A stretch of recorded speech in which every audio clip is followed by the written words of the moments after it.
स्वागत है आप सभी का हमारे YouTube चैनल नर्सिंग ज्ञान कोश में। मेरा नाम है चंदन और आप देख रहे हैं जीएनएम थर्ड ईयर वालों के लिए कुछ इंपॉर्टेंट डिफिनेशंस को जो मिडवाइफ एंड गायनेकोलॉजी से होगा। आशा करते हैं वीडियो पसंद आएगा। अगर वीडियो पसंद आता है तो हमारे चैनल को जरूर सब्सक्राइब कीजिए, साथ ही वीडियो को लाइक तथा अपने दोस्तों में भी जरूर शेयर कीजिए। चलिए बढ़ते हैं आज के पहले क्वेश्चन की तरफ। आज का पहला क्वेश्चन है गर्भाशय में गांठ यानी यूटेराइन फाइब्रोइड। गर्भाशय के मायोमेट्रियम द्वार निर्मित असमान संरचना गर्भाशय में गांठ कहलाती है। यानी गर्भाशय का जो सबसे अंदरूनी पार्ट होता है या अंदरूनी लेयर होता है, उसमें अगर कोई गांठ बन रही है तो उसे हम लोग गर्भाशय में गांठ के नाम से जानते हैं। ये एक सामान्य मायोमेट्रियम से विभेदित हुआ गांठ होता है। ठीक है, यानी यूटेराइन फाइब्रोइड जो होता है वो मायोमेट्रियम दीवार में होने वाली असमान संरचनाएं बनती है, उसी को हम लोग यूटेराइन फाइब्रोइड के नाम से जानते हैं। अगला क्वेश्चन है गर्भाशय कैंसर यानी यूटेरस कैंसर। गर्भाशय के आंतरिक परत यानी एंडोमेट्रियम की कोशिकाओं में अनियंत्रित वृद्धि एवं विभाजन होने से इसमें नियोप्लाज्मिक संरचनाओं का निर्माण हो जाता है। इसे ही गर्भाशय का कैंसर कहते हैं। इसे एंडोमेट्रियल कैंसर के नाम से भी जानते हैं। गर्भाशय के आंतरिक परत में कोशिकाओं का गुच्छा बनने को ही हम लोग गर्भाशय का कैंसर के नाम से जानते हैं। गर्भाशय के अंदरूनी पार्ट में अगर ट्यूमर बन रहा है या अनियंत्रित तरीके से टूटे हुए कोशिकाओं का गुच्छा बन रहा है तो उसे हम लोग यूटेरस कैंसर या एंडोमेट्रियल कैंसर के नाम से जानते हैं। अगला क्वेश्चन है गर्भाशय का संकरण यानी यूटेराइन इन्फेक्शन। गर्भाशय की अंतःगर्भाशय कला यानी एंडोमेट्रियम में होने वाले इन्फ्लामेशन को गर्भाशय का संक्रमण या एंडोमेट्राइटिस के नाम से जानते हैं।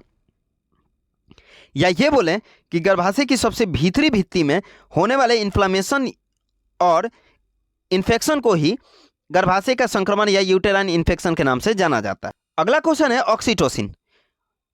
ऑक्सीटोसिन को डिफाइन करना है।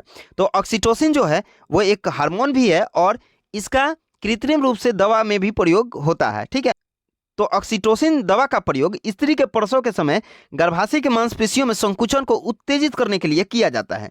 यानी ऑक्सीटोसिन नामकर का जो दवा होता है उसका उपयोग हम लोग गर्भाशय के मांसपेशियों में संकुचन को बढ़ाने के लिए करते हैं।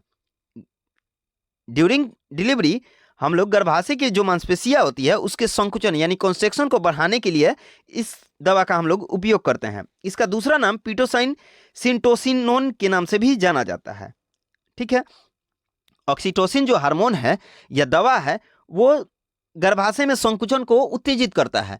अगर वो उत्तेजना कम हो रहा है तो उसे हम लोग कृत्रिम रूप से ऑक्सीटोसिन का प्रयोग कर और उस संकुचन को बढ़ाते हैं, जिससे बच्चा जो है वो आसानी से बाहर निकलता है। अगला क्वेश्चन है डीएनसी।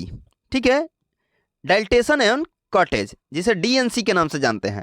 तो ये एक प्रक्रिया होती है जिसमें सर्विक्स को डाइलेट किया जाता है एवं इसके बाद गर्भाशय में स्थित अनावश्यक सामग्री को हटाने के लिए कॉटेज किया जाता है, यानी थोड़ा बहुत चीरा लगाया जाता है। जो डीएनसी होता है वो एक प्रकार का प्रक्रिया होता है जिसमें सर्विक्स को डायलेट कर और कुछ अगर कोई चीज़ फंसा हुआ है या कोई चीज़ अवरोध उत्पन्न कर रहा है उसे हम लोग कॉटेज करते हैं, उसी को हम लोग डीएनसी बोलते हैं। ये एक रजिस्टर्ड गायनेकोलॉजिस्ट द्वारा ही संभव होता है। ठीक है, या किया जाता है। अगला क्वेश्चन है गायनोलॉजिकल परीक्षण।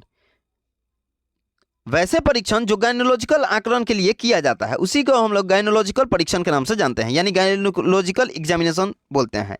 जो गायनोलॉजिकल आकलन करते हैं हम लोग उसी के लिए जो परीक्षण किया जाता है उसी को हम लोग गायनोलॉजिकल परीक्षण के नाम से जानते हैं।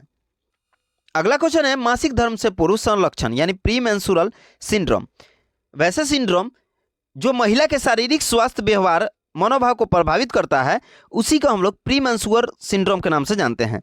यह मासिक धर्म चक्र के निश्चित दिनों में होता है, जो सामान्यतः मासिक धर्म शुरू होने से पूर्व होता है।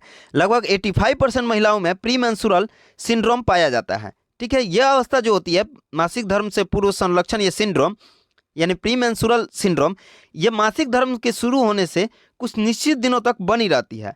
लगभग 85% महिलाओं में प्री मेंस्ट्रुअल सिंड्रोम पाया जाता है। अगला क्वेश्चन है गर्भाशय का संक्रमण यानी यूटेराइन इन्फेक्शन और एंडोमेट्राइटिस। गर्भाशय के एंडोमेट्रियम में होने वाले इन्फ्लामेशन को ही हम लोग गर्भाशय का संक्रमण या एंडोमेट्राइटिस के नाम से जानते हैं। गर्भाशय का जो सबसे भीतरी भित्ति होता है एंडोमेट्रियम, उसके इन्फ्लामेशन को ही हम लोग एंडोमेट्राइटिस के नाम से जानते हैं। अगला क्वेश्चन है श्रोणि क्षेत्र का फोड़ा यानी पेल्विक अब्सेस। संक्रमण के कारण पेल्विक गुहा यानी पेल्विक कैविटी में मवाद का एकत्र होना ही पेल्विक अब्सेस के नाम से जाना जाता है। इन्फेक्शन के कारण अगर पेल्विक कैविटी में मवाद उत्पन्न हो रहा है या मवाद स्टोर हो रहा है तो उसे हम लोग पेल्विक अब्सेस के नाम से जानते हैं। अगला क्वेश्चन है ग्रीवा अपक्षय यानी सर्वाइकल इरोशन।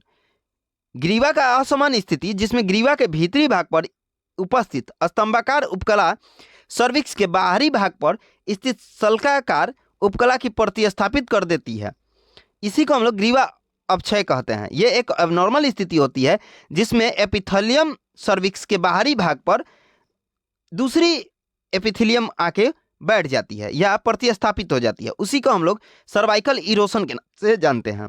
अगला क्वेश्चन है बेनाइन या कम गंभीर ट्यूमर। ऐसे ट्यूमर जिनकी कोशिका के विभाजन वृद्धि दर बहुत कम हो, वह मेटास्टेटिस अनुपस्थित होता है, उसे हम लोग बेनाइन ट्यूमर के नाम से जानते हैं।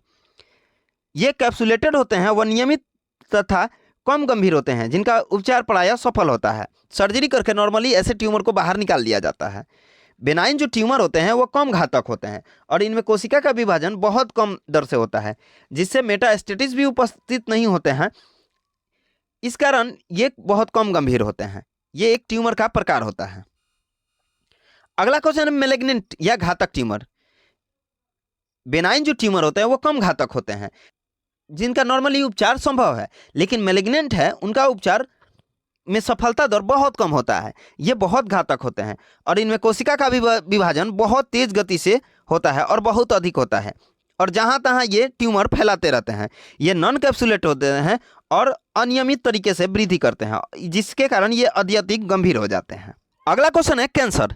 कैंसर एक रोग है जिसमें शरीर में किसी अंग की कोशिकाओं में अनियंत्रित एवं तीव्र विभाजन होता है, जिसके कारण उस अंग के कार्य अनियंत्रित हो जाते हैं। यह अनियंत्रित वृद्धि अन्य अंगों तक प्रसारित हो जाती है, जिससे उस व्यक्ति का मृत्यु हो जाती है। कैंसर एक गंभीर रोग है जिसमें क्या होता है कि जो कोशिका होती है वो अनियंत्रित से टूटकर और ट्यूमर का रूप लेना शुरू करती है, ठीक है, जिसके कारण जिस क्षेत्र में ये पहुंचती है उस अंग के कार्य को प्रभावित कर देती है, जिसके कारण उस व्यक्ति की अंततः मृत्यु हो जाती है। अगला क्वेश्चन है गर्भाशयी पश्यंती या रिट्रोवर्जन। जब गर्भाशय योनि के पीछे की ओर मुड़ जाता है एवं सर्विक्स और कॉपर एक सीध में आ जाते हैं तो ऐसी स्थिति रिट्रोवर्जन के नाम से जानते हैं।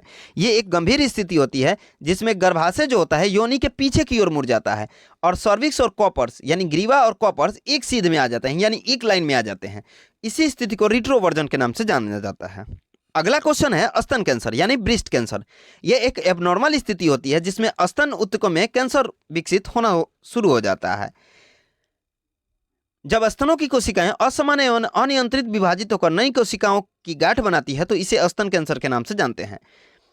नॉर्मली स्त्रियों में ये एक सामान्य कैंसर है, ठीक है, जिसमें क्या होता है कि स्तन के ऊतक में कैंसर होना शुरू होता है, यानी स्तन के कोशिकाएं असामान्य और अनियंत्रित रूप से विभाजित होकर नई कोशिकाओं को का गांठ बनाना शुरू करती है। उसी को हम लोग स्तन कैंसर के नाम से जानते हैं।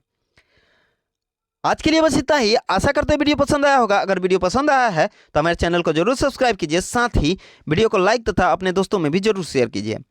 अगर आप इस वीडियो से संबंधित पीडीएफ को देखना चाहते हैं तो हमारे डिस्क्रिप्शन बॉक्स में लिंक मौजूद है, जिस पे आप टाइप करके पीडीएफ को देख सकते हैं। मिलते हैं नेक्स्ट वीडियो में, तब तक के लिए धन्यवाद।